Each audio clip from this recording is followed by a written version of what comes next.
Good afternoon. Today is the 24th of December.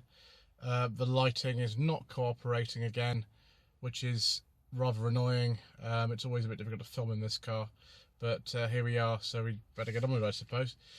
So this is the 15th time I've answered some viewer questions, which you very kindly left for me. And yes, we're just going to have to put up with this dreadful lighting, I'm afraid. It's just the way that it goes on this channel. We've had all kinds of random questions from people, including the predictable one from a certain viewer, which we'll be answering at the end. But thank you ever so much indeed to everybody who has asked their questions, and we'll get into them now. Mr. Alan Simpson asks, seeing it's the festive season, what was your favourite childhood toy? A favourite childhood toy, there were two of them. One of them was a little shunter I got, which was from the 00 gauge that we used to use in the model railway room when I was at prep school. Yes, we had. When I was at prep school, we actually still had a model railway room. I don't know, that's the sort of thing people have at prep schools anymore, but we had one of those. Yeah, that was fun. And of course I had a scale Extric set as well, like many other people did. Mine was the Mighty Metro set, but I also individually bought a Fiesta XR2i to go with it. I didn't use the set very much because it was a very simple figure of 8 track, and it was a pain to sort of put up, and I never knew anywhere to put it. So yes, it was wonderful, but only for very short periods. Richard Howlett asks, I love the range of cars you feature. Old days to new electric cars. Yes, we have variety on this channel. What technology do you like in cars and what don't you? I know you don't like electronic parking brakes. That is absolutely true. I can't stand electronic handbrakes. I find most technology far too intrusive. I think about what I'd make of my early Mark II Cavalier. Now, no power steering, no central locking, no electric windows. And as for aircon, sat nav, you're joking. I bet I would love it. Please edit my rambling. I'm afraid we're not going to edit your rambling. That's gone in entirely as it is. Things I like, about some modern cars is that, first of all, they tend to have a lot more comfort than the older ones did. It's not always the case, but this Ssangyong I have is very, very comfortable. I'm sitting in it now to record this video with this terrible lighting, and it's extremely comfortable. I've done trains of over 300 miles in a day in this car, and it's fantastic. You also get a far better crash protection. That's undeniable with modern cars, really. Android Auto is a wonderful feature to have. Also, if you're an Apple phone, Apple CarPlay, it's absolutely fantastic. Heated steering was very nice. I've used it actually in this car today because it's a bit cold. I also quite like traffic sign recognition. It's quite easy to sort of sometimes miss certain speed limits, and that's quite a handy thing. I don't like if it means your car will slow down or anything like that. It just to tell you what's going on. Things I don't like, I hate fiddly touchscreens. Fiddly touchscreens should be banned. They are actually quite a bad safety hazard if you can't find what you're looking for. And no manufacturer is immune to this. The car that we'll be having on the channel tomorrow as part of the Tweed Jacket special has a very fiddly touchscreen indeed. The MGHS, the heater controls are buried in the touchscreen. That's the same with a lot of Peugeot and Citroen and DS models. I think that's dreadful, dreadful idea. Also, of course, there's the slider controls that Volkswagen have just introduced in the Mark 8 Golf for using the heaters, and everybody hates them. Why on earth do you need to make something worse? Why? It's so fine as it is. Why do you need to make it worse? I don't like overzealous lane keeping assistance. Sometimes it's useful, but a lot of people don't like it. Same thing with a lane departure warning. Too many beeps and bongs. If you've seen the MG ZS EV review, you can see that there's so many bongs in that car. Absolutely horrific. That needs to be banned as well. And yes, I hate electronic handbrakes, but you all knew that anyway. So Jason from Laser Capri asks, Happy Christmas, sir. Happy Christmas to you as well, sir. What's your favourite extra song and carol? My favourite Christmas song actually is not one that any of you will ever have heard. My friend Lawrence and his band The Tin Cans, who actually provide the music for Tree Jacket reviews and Sensible Secondhand reviews. A few years ago, about 10 years ago, they released a song called Christmas Number One, which is a bit of a funny title, but you know, it refers to the original Christmas, of course. And I'm going to put a link in the description below to it, so you can hear it. It's not on this channel; it's on one of my other channels. As far as I know, I'm allowed to do that. So yes, that's my favourite one. I like Harp the Herald Angels Sing. That actually has words in it that were originally written in Latin in the 19th century, and I can actually sing that carol in Latin, which I'm not going to do because I found that singing in public when you're being recorded is a very bad idea. Mr. Alan Simpson asks us the second question. Aside from being an independent vehicle consultant, what would your dream job be? Essentially, if you weren't doing what you're doing, what would you love to be doing? I wanted to be a test driver for a manufacturer for a long time. That's what I wanted to do. But I don't know if I'm quite as good at that. I mean, Mr. Coleman and lots of other people who I know are far better drivers than me, so I probably haven't got the skills to be able to do that. The other one I would have done is probably if it was the 60s, I wanted to be a television writer. There was a certain group of writers who used to write virtually everything in the ITC world.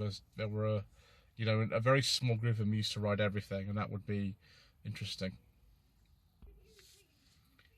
So next question is from David H, who asks, which manufacturer do you predict will enter the top 10 best-selling cars for the first round during 2021? I would have said Kia, but the Sportage was the 10th best-selling car last year, I believe. So I think it's probably going to be Skoda, actually. They do have quite a large market share now, and obviously Volkswagen products and their group is gradually increasing. Apart from Seat for some reason. Seat's not. The others are though, so probably Skoda. Fergus Ogilvie asks, I have a question. With the ban on new diesel and petrol cars in 2030, do you think these will make the classic car market prosper or sink like a stone? It's impossible to say at the moment. It's absolutely impossible to say at the moment.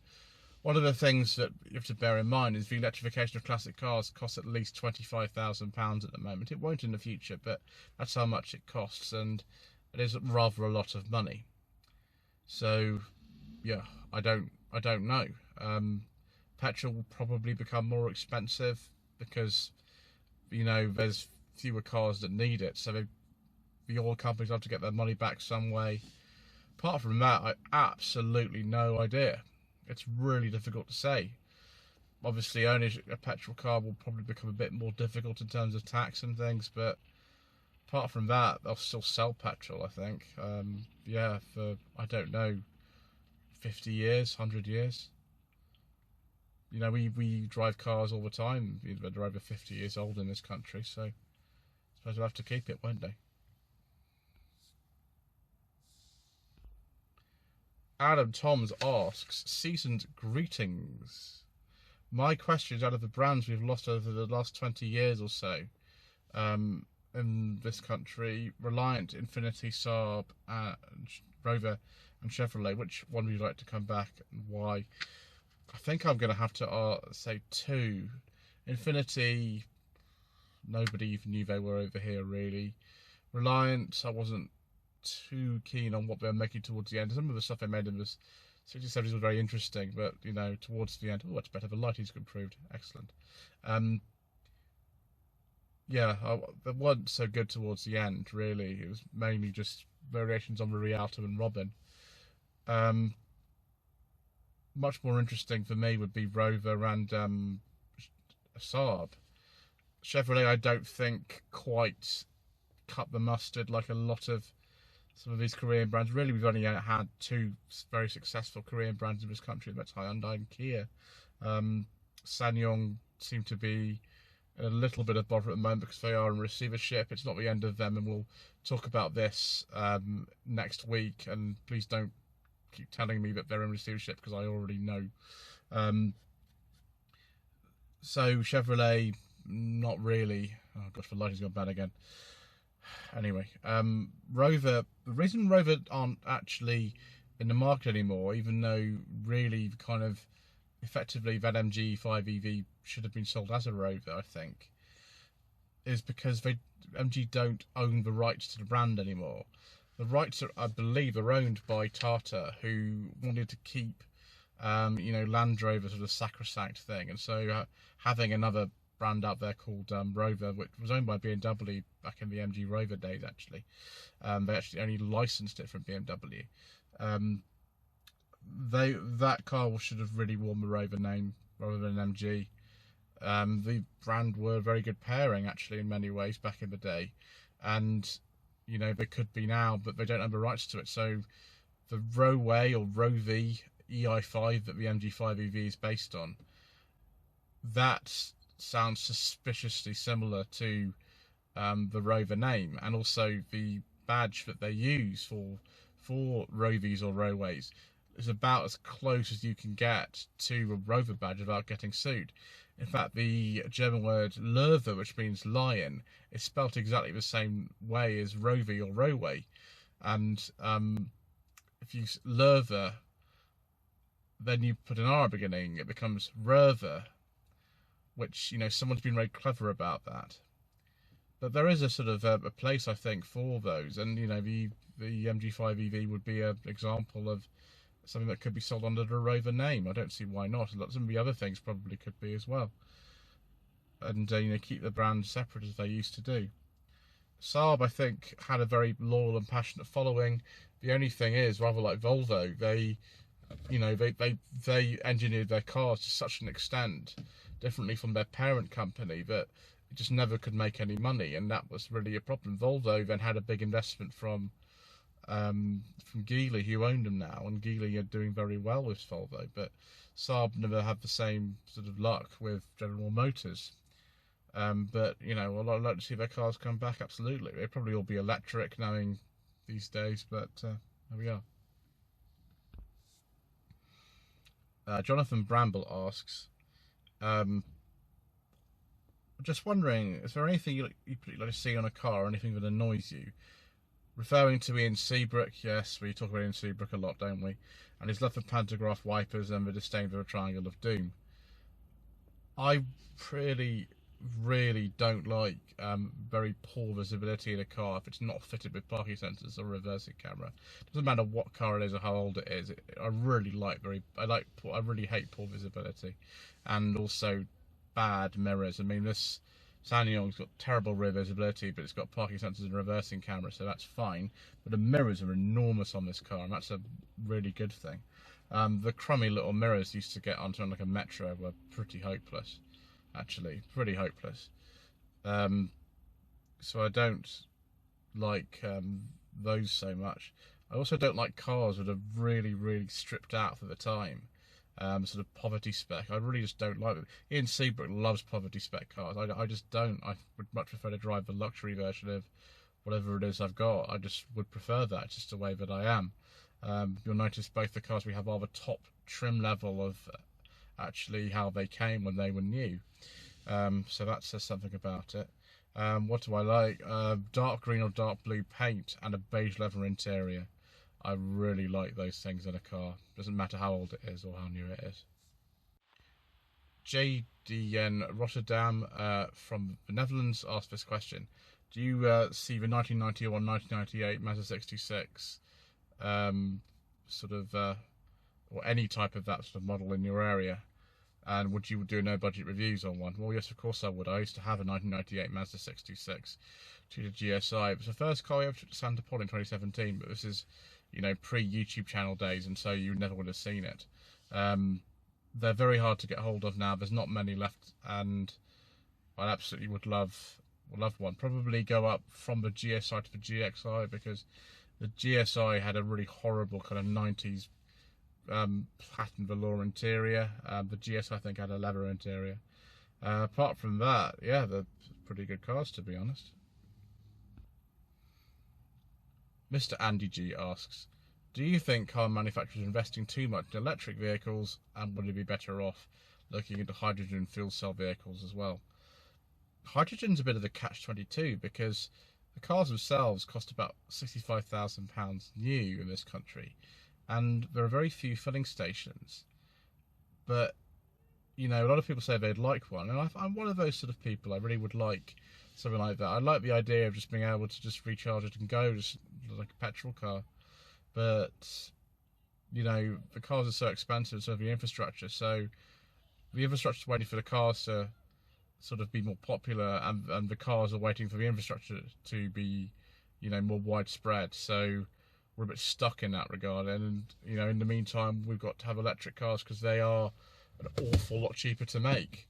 You can make an electric car for seemingly you know, under £20,000 now if you want a brand new one, or even less of a used one. So I don't know if they're investing too much. They haven't really got a choice at the moment, because in 10 years' time it's all going to be over for, you know, solely combustion fueled cars anyway. So I don't know. Mr. Jake Bill from the Wolves Wheels YouTube channel asks, the world as we know it is going more towards the battery-powered vehicle, as we've just discussed. So the question is, if you were looking for an electric car to purchase for yourself and your lady wife, which one of those out of the current electric vehicles on sale would it be? No hesitation, MG5 EV or MGZ SUV. I haven't entirely made my mind up about that at the moment, but it's probably leaning more towards the MG5 EV at the moment as opposed to the MGZ SUV. There's one or two things that you can't get on an MG5 EV that I would miss if I went for one of those, but I don't know if that's a big enough thing, because I really liked that car. As always, we end this question and answer session, as well as the terrible lighting, with a final thing from Mr. Travelli. Those of you who've been looking at these question and answer sessions for a long time will know exactly what we're going to be dealing with now. 1990, new decade, new job. You now have a more ambassadorial role within the government. Well, you know, we know what happens with diplomatic corps, don't we? What you can get away with. The Berlin Wall has fallen, and East Germany's having a motor show. I must specify that we're talking about the Wiedervereinigung, which was the German reunification. So we're actually after the East German government had actually resigned in 1990. So we're post that. It's very important actually to clarify that we're not under the old East German regime. So having a motor show in Brandenburg for the first time since World War II, desperate for the goods to the West. Yes. In the former East Germany, that absolutely happened, and one of the first things after the fall of the wall, but East Germany had a bit of money, you did was to go to, say, a Mercedes dealership and buy a brand new Mercedes. That was completely, utterly accurate. Obviously, most people couldn't afford that, so they had to stick with their old trappies. Every country wants a piece of the market: the French, Japan, and America, and of course Britain. Now you must go there and take with you 10 British-built cars on a transporter circa 1990, so GRH Reg, which you think would showcase British design, engineering and technology, so that Britain can get a chunk of what was the East German market. That's a tall order, that, but I think we've got some answers. So first of all, no hesitation, we need to take a Rover R8, one of the best cars of the era, really. At any price bracket. We'll be taking a 216 GSI in dark green with the optional alloy wheels and a beige leather interior. Then we'll be taking the original XX design Rover 800. In this case, we'll be taking a lovely dark blue sterling with a beige leather interior. Then we'll also be taking an XJ40 Jaguar Sovereign, and we'll have one of those in that sort of bright red metallic with a beige leather interior. Then we'll be having the Morgan Plus 8 with the lovely 3.5 litre Rover V8 engine with a beige leather interior, probably dark green as well. TVR Griffith, I think that was on sale in 1990, so we'll have one of those, possibly in the same colour scheme that Clarkson when he had his was. I can't remember if it had a beige leather interior, probably not.